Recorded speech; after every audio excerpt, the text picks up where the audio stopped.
Hello students, Abhishek Raghav here. आज हम बात करें बायोडाइवर्सिटी के बारे में, levels of biodiversity and importance of biodiversity. Okay, so जो वर्ड है बायोडाइवर्सिटी दो चीजों से मिलकर बना हुआ है। Bio which simply means life and diversity simply means differences. So how will we define biodiversity, कैसे हम इसको डिफाइन करेंगे? Biodiversity it is the different organism,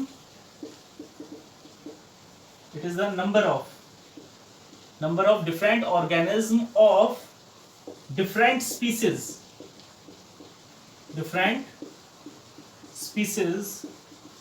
found in a particular area तो उसे हम क्या कहते हैं? बायोडाइवर्सिटी कहते हैं। ओके, जो टर्म है, term biodiversity, it was given by Edward Wilson. किसने दी है? एडवर्ड विल्सन ने दी। ओके, और IUCN international union of conservation of nature and natural resources के अकॉर्डिंग 2004 की रिपोर्ट के अकॉर्डिंग, ओके, जो टोटल नंबर ऑफ ऑर्गेनिज्म है on earth are more than 1.5 million. Okay, million simply means 10 raised to the power 6, यानी कि 10 लाख हम कह देते हैं। ओके, जबकि रॉबर्ट मे के अकॉर्डिंग जो नंबर ऑफ स्पीसीज हैं अर्थ के ऊपर, they are about the more than 7 million. These are more than 7 million. Okay, और इन स्पीसीज में 70% स्पीसीज हैं एनिमल्स की,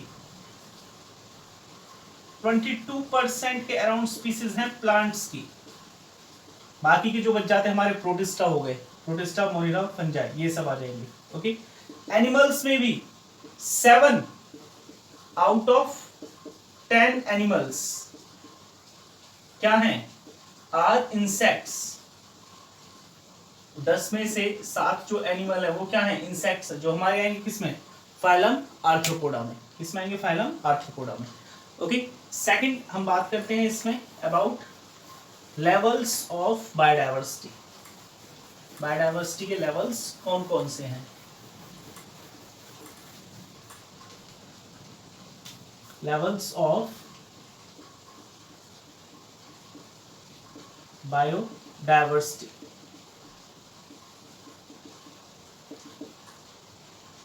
लेवल्स ऑफ बायोडाइवर्सिटी, तो 3 मेन तरह की बायोडाइवर्सिटी हैं। First one is genetic biodiversity.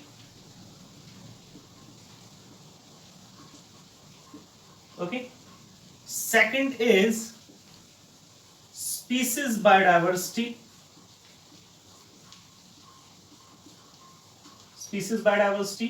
And third one is ecological biodiversity.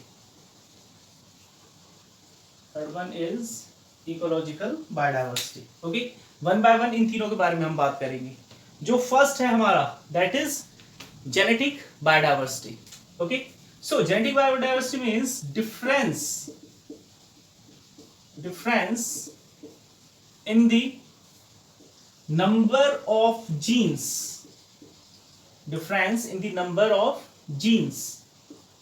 in organism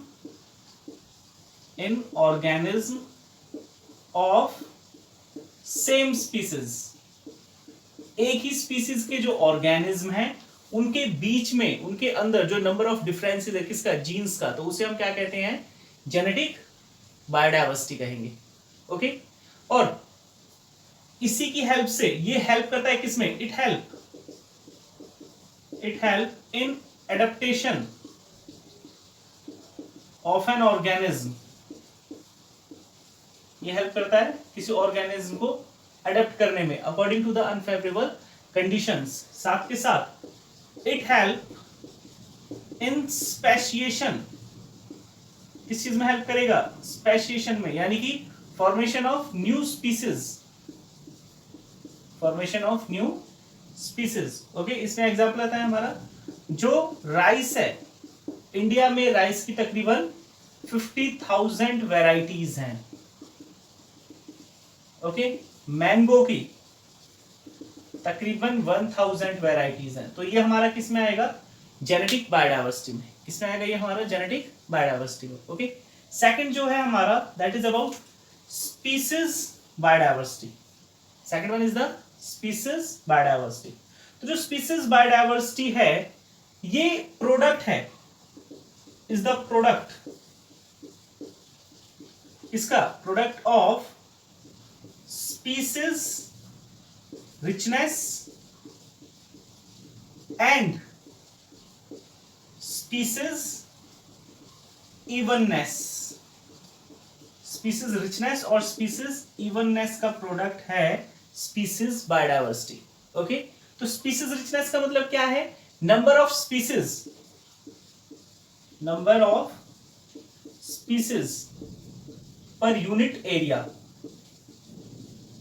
per unit area, उसे हम क्या कहते हैं? Species richness. ओके, और जो स्पीसीज इवननेस है वो हमारा क्या होगा? Number of individual, number of individual of, जो नंबर है किसका? Number of individual of different species, of different species, उसे हम क्या कहते हैं? स्पीसीज इवननेस, या इसको हम क्या कह देते हैं? स्पीसीज इक्वेटिबिलिटी। क्या करेंगे इसे हम? स्पीसीज इक्वेटेबिलिटी। ओके, देन यहां पे एक और एग्जांपल आता है हमारा, इसी में आ जाएगा स्पीसीज डायवर्सिटी वाले में, कि जो एम्फीबियंस हैं वेस्टर्न घाट में, western Ghats of India has large number of species diversity। किसके? species diversity किसकी? of amphibians।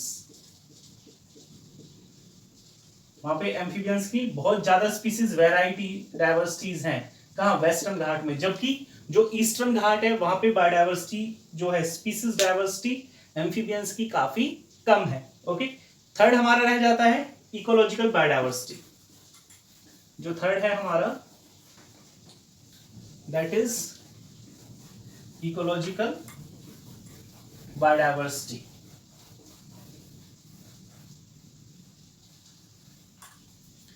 Third one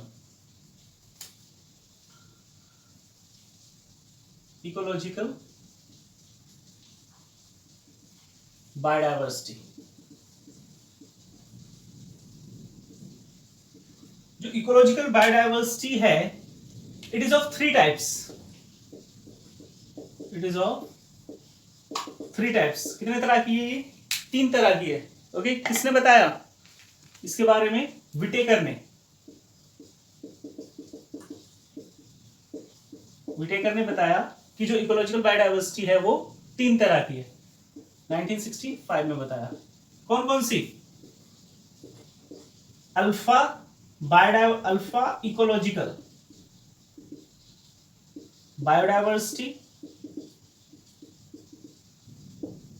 first, second beta ecological biodiversity,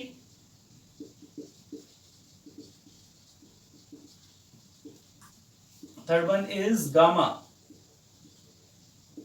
ecological biodiversity. Okay, तो जो फर्स्ट है अल्फा इकोलॉजिकल बायोडाइवर्सिटी, क्या है ये? विद इन द कम्युनिटी, एक ही community के अंदर जो डिफरेंसेस हैं वो हमारा किस में आएगा? वो हमारा आएगा अल्फा इकोलॉजिकल बायोडाइवर्सिटी में।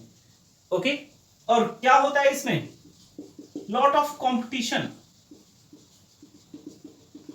लॉट ऑफ कंपटीशन किसकी वजह से? Because of same resources, same food resources, same resources की वजह से कंपटीशन बहुत ज्यादा होता है। ओके, सेकंड जो है हमारा बीटा इकोलॉजिकल बायोडाइवर्सिटी। ओके, ये कैसा था? With in the community, community के अंदर हो रहा है। ये कैसा है?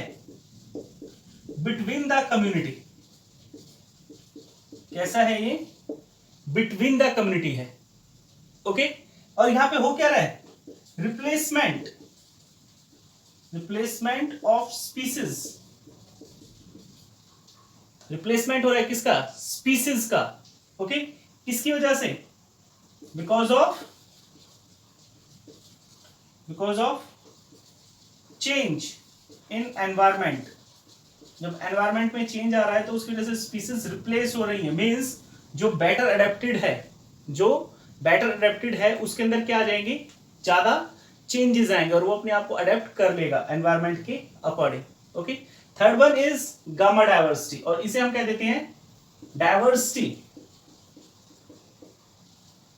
इन हैबिटेट या इकोसिस्टम। इकोसिस्टम में जब चेंजेस आते हैं तो उसे हम कहेंगे गामा बायोडायवर्सिटी। ओके, जो इंडिया है उसमें अलग अलग इकोलॉजिकल जियोग्राफिकल एरियाज हैं हमारे। ओके, जैसे कि आपके हो गए tropical forest, deserts, coral reefs, plains. तो हैबिटेट की वजह से जो डिफरेंसेस हैं वो हमारा किस में आएगा? वो हमारा आएगा गामा बायोडायवर्सिटी में। ओके, देन जो नेक्स्ट है हमारा pattern of biodiversity.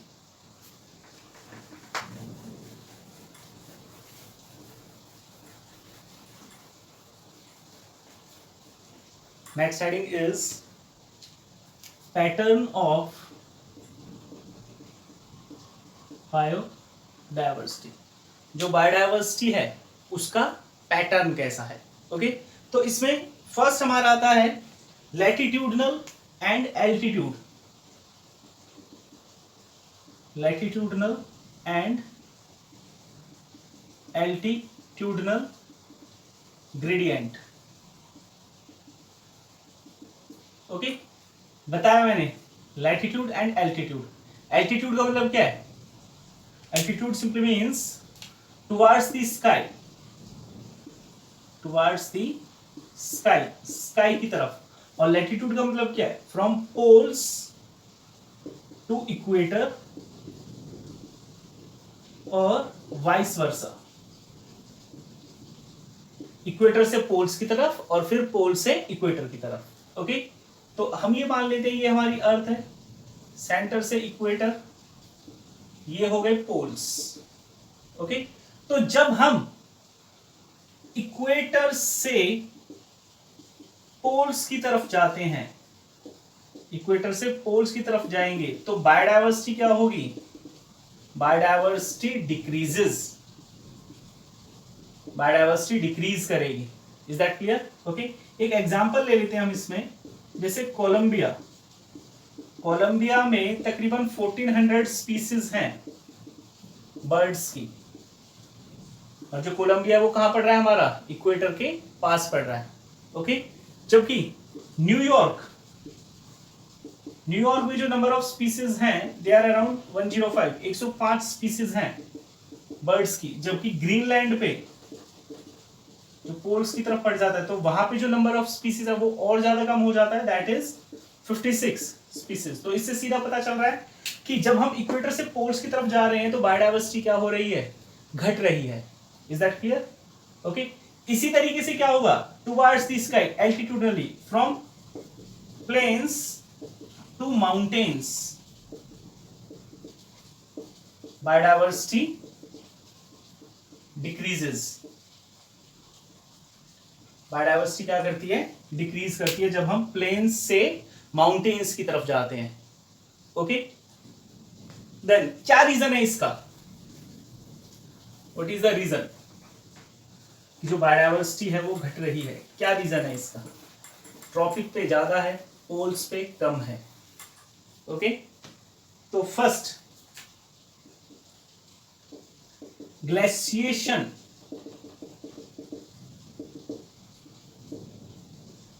Glaciation at poles, उसकी वजह से क्या हुआ है, kills large number of species. यहां पे हम लिख लेते हैं वाई ट्रॉपिक्स या इक्वेटर हैज हाई बायोडाइवर्सिटी, वहां बायोडाइवर्सिटी ज्यादा क्यों है, तो फर्स्ट रीजन हो गया ग्लेशिएशन का, ओके। सेकंड, जो इक्वेटर रीजन है, equator region receives large amount of sunlight, okay, जिसकी वजह से क्या होगा, large amount of photosynthesis occur, large amount of photosynthesis occurs, तो ऑब्वियस सी बात है क्या होगा, high amount of food, food बहुत ज्यादा होगा, okay, high amount of food, less competition, less competition among species, और उसी की वजह से क्या होगा, लेस एक्सटिंक्शन, लेस एक्सटिंक्शन होगा, ओके। एनवायरमेंट कैसा है ट्रॉपिक्स पे, environment is favourable, environment is favourable, favourable environment है उनके सर्वाइवल के लिए, इज दैट क्लियर, ओके। तो ये रीजन है जिसकी वजह से ट्रॉपिक्स पे, इक्वेटर पे बायोडाइवर्सिटी ज्यादा है, और जब हम बात करते हैं पोल्स की तो वहां बायोडाइवर्सिटी क्या है, कम है, ओके। तो इसीलिए सबसे ज्यादा जो बायोडाइवर्सिटी कहां पे है, Amazon rain forest, Amazon rain forest of south America has high biodiversity, वहां बायोडाइवर्सिटी बहुत ज्यादा है, ओके। देन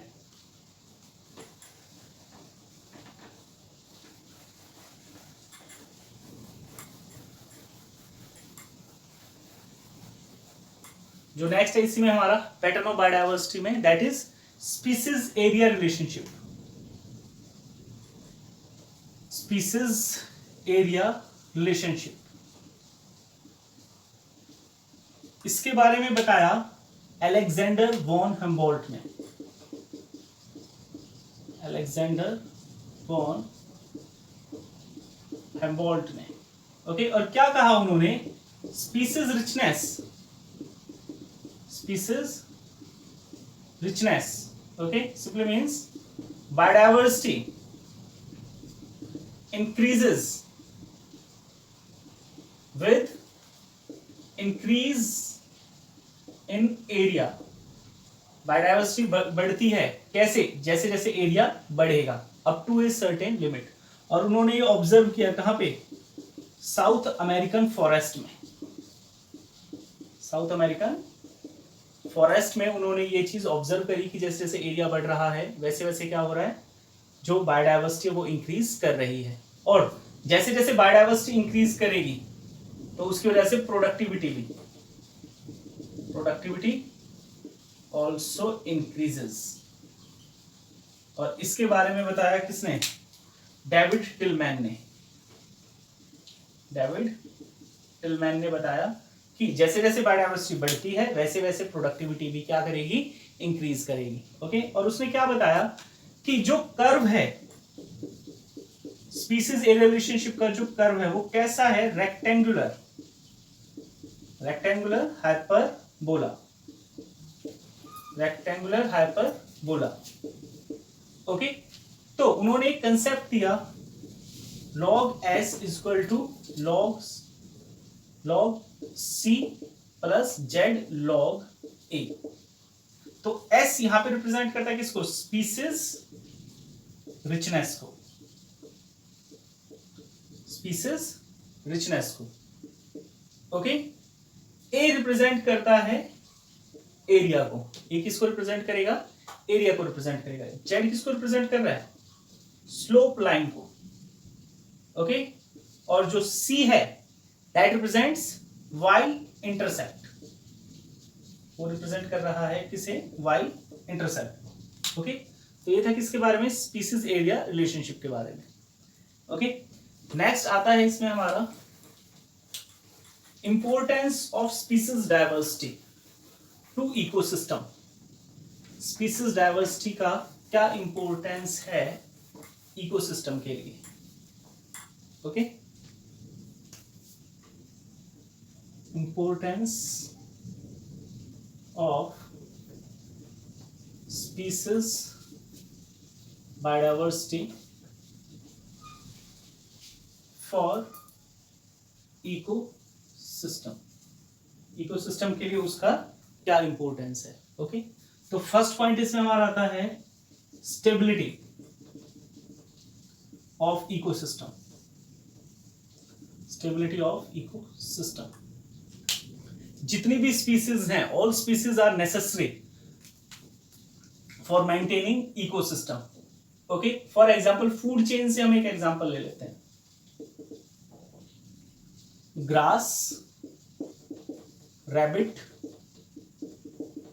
यहां पे ग्रास हॉपर ले लेते हैं, grass hopper,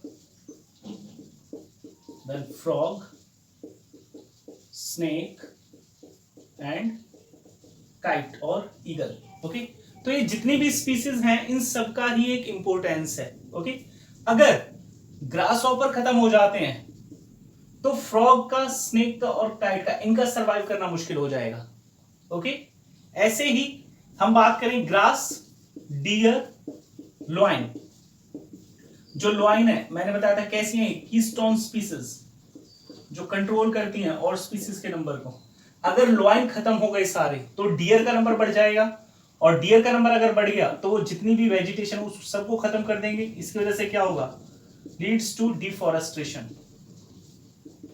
Leeds to deforestation, deforestation हो जाएगा, ओके। चारों तरफ क्या होंगे, डेजर्ट्स ही डेजर्ट्स होंगे, ओके। सेकंड, इसमें हम बात करते हैं इकोसिस्टम हेल्थ के बारे में, इकोसिस्टम हेल्थ।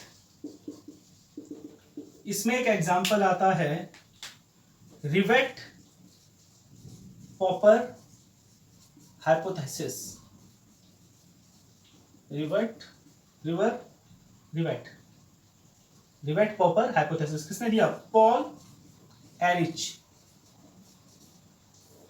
किसने दिया, पॉल एरिच ने, ओके। उन्होंने क्या कहा, उन्होंने कहा कि जो इकोसिस्टम है, इकोसिस्टम एक एरोप्लेन के तरीके से है, ओके। और जो स्पीसीज हैं वो किस तरीके से, रिवेट, पेच और पुर्जे के तरीके से, ओके। और जो ह्यूमन बीइंग्स हैं, जो ह्यूमन बीइंग्स हैं वो हमने मान लिए पैसेंजर्स, ह्यूमन बीइंग्स, ओके। तो इकोसिस्टम यानी कि एरोप्लेन जो बना हुआ है किससे, स्पीसीज से, यानी कि पेच पुर्जों से बना हुआ है, ओके। हम ह्यूमन बीइंग्स हैं, हम क्या कर रहे हैं, अगर हम किसी स्पीसीज को नुकसान पहुंचा रहे हैं, यानी कि हम एरोप्लेन में ट्रैवल कर रहे हैं और जब फ्लाइट के बाद हम उतर रहे हैं तो उस एरोप्लेन के एक पुर्जे को हमने निकाल लिया, यानी कि हमने कुछ स्पीसीज को खत्म कर दिया। तो इनिशियली तो एरोप्लेन पे असर नहीं पड़ेगा, लेकिन जैसे जैसे ये काम आगे बढ़ता जाएगा, ये प्रोसेस बढ़ता चला जाएगा, एक स्टेज ऐसी आएगी जो एरोप्लेन है वो क्या हो जाएगा, हमारा क्रैश हो जाएगा, वो सरवाइव ही नहीं कर पाएगा, पूरे का पूरा वो खत्म हो जाएगा, ओके। जैसे विंग्स, इंपॉर्टेंट पार्ट्स अगर हमने कट डाउन कर दिए, विंग्स के कुछ पुर्जे निकाल लिए तो भाई वो उड़ ही नहीं पाएगा, ओके। तो उसी तरीके से जितनी भी स्पीसीज है, all of those species are very necessary for maintaining a ecosystem, ecosystem को मेंटेन करके चलने में, ओके। चाहे वो छोटी हैं चाहे वो बड़ी हैं, ओके। सो इसी में आता है हमारा Why we should conserve biodiversity, हमें क्यों कंजर्व करना चाहिए बायोडाइवर्सिटी को।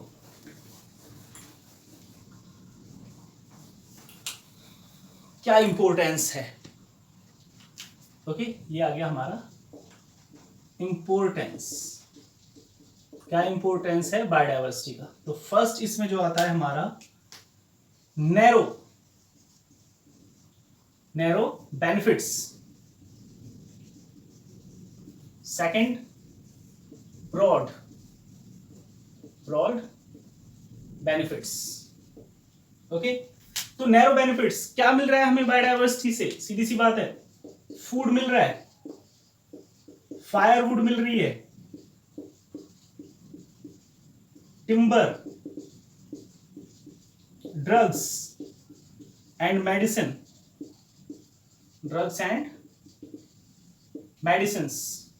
ओके, इंडस्ट्रियल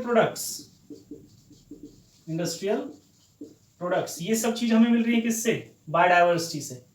ओके, फिर जो ब्रॉड बेनिफिट्स यानी कि जो बहुत ज्यादा बेनिफिट है वो क्या है भाई? ऑक्सीजन मिल रही है मेन, किससे? अमेजन रेन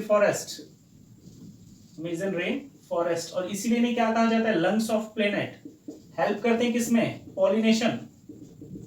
पॉलिनेशन में इंपॉर्टेंट रोल प्ले करेंगे। साथ के साथ न्यूट्रिएंट साइकिल, जो न्यूट्रिएंट साइकिल है, साइक्लिक फ्लो है न्यूट्रिएंट्स का, उसको मेंटेन करके चलने में हेल्प करती हैं जितने भी जो बायोडाइवर्सिटी स्पीसीज है हमारी। ठीक है, माइक्रोब्स हेल्प इन डिकम्पोजिशन में हेल्प करते हैं microbes. Biocontrol of parasites, pathogens. Okay, साथ के साथ एस्थेटिक वैल्यूज, रिलीजियस वैल्यूज भी हम कह देते हैं, रिलीजियस वैल्यूज हैं इसकी भी, बायोडाइवर्सिटी की। ओके, एक लास्ट टर्म इसमें आती है हमारी बायोप्रोस्पेक्टिंग हम किसे कहते हैं? ओके, और बायोप्रोस्पेक्टिंग हम किसे कहेंगे? Exploring genetic molecular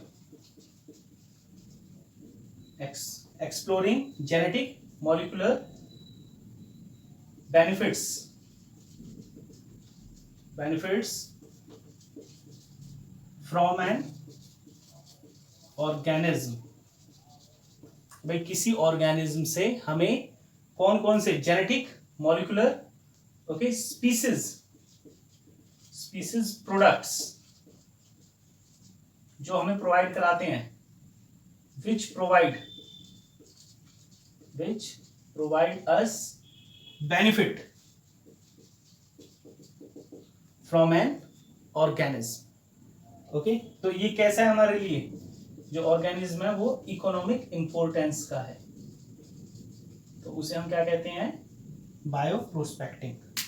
okay, thank you.